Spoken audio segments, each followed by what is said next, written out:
Afternoon sir and ma'am. आज आपने भैया का जन्मदिन हर वर्ष की भांति हमारे छात्रावास में मनाया, साथ ही छात्रावास की सभी बालिकाओं को भोजन करवाया।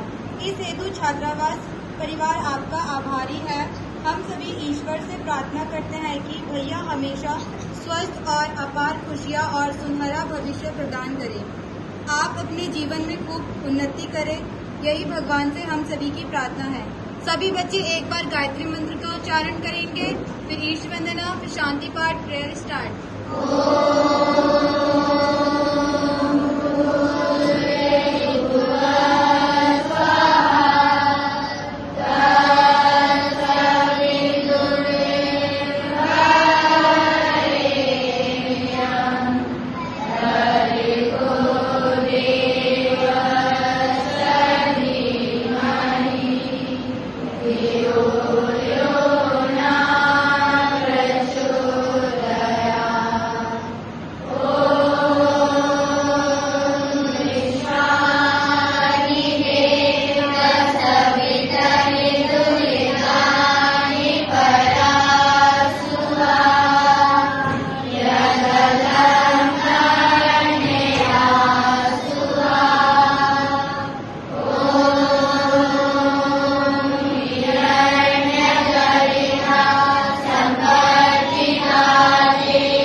Krishna